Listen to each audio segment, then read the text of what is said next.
श्रियकान्ताय कल्याणनिधये निधयेतिनां श्रीवेङ्कटनिवासाय श्रीनिवासाय मङ्गलम्।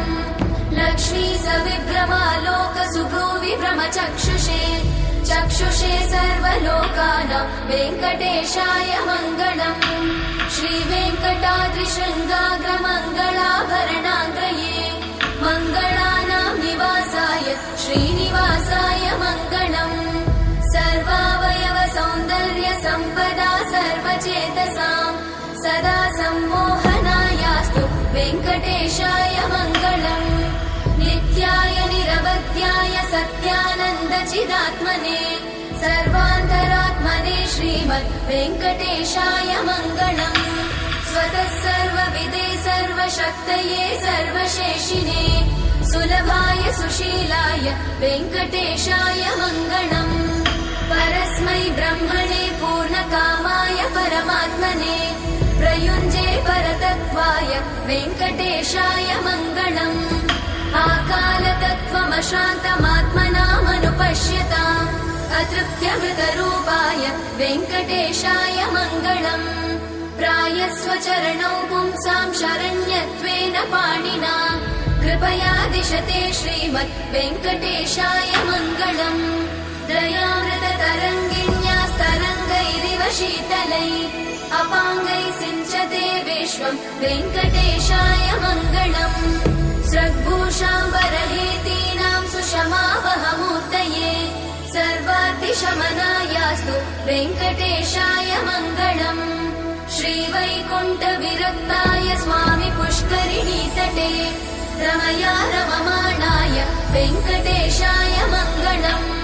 श्रीमत्सुन्दरजामातृमुनिमानसवासिने सर्वलोकनिवासाय श्रीनिवासाय मङ्गलम्।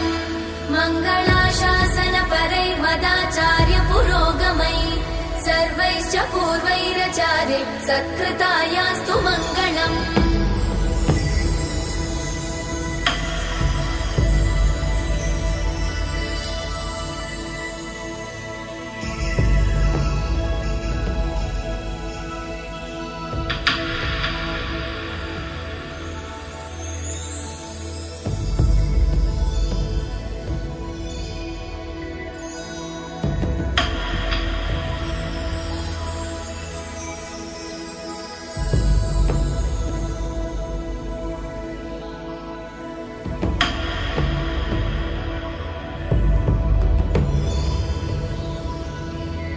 श्रियकान्ताय कल्याणनिधये निधयेतिनां श्रीवेङ्कटनिवासाय श्रीनिवासाय मङ्गलम्।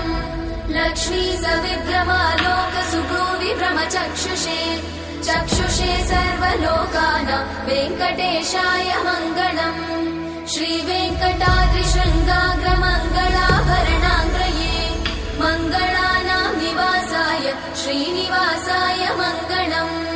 सर्वावयव सौन्दर्य सम्पदा सर्वचेतसां सदा सम्मोहनायास्तु वेङ्कटेशाय मङ्गलम्। नित्याय निरवध्याय सत्यानन्दचिदात्मने सर्वान्तरात्मने श्रीमद् वेङ्कटेशाय मङ्गलम्। स्वतः सर्वविदे सर्वशक्तये सर्वशेषिने सुलभाय सुशीलाय वेङ्कटेशाय मङ्गलम्। परस्मै ब्रह्मणे पूर्णकामाय परमात्मने प्रयुञ्जे परतत्त्वाय वेङ्कटेशाय मङ्गलम्।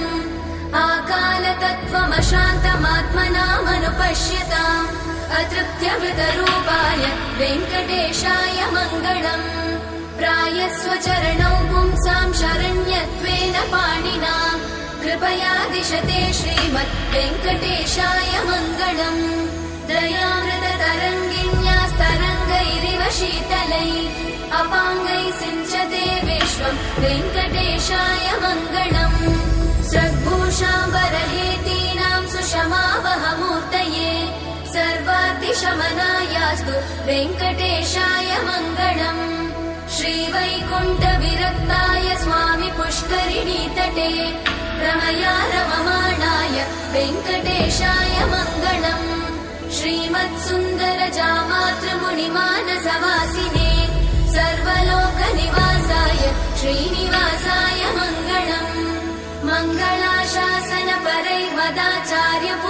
महात्ममयि सर्वैश्च पूर्वैरचार्य सत्कृतायास्तु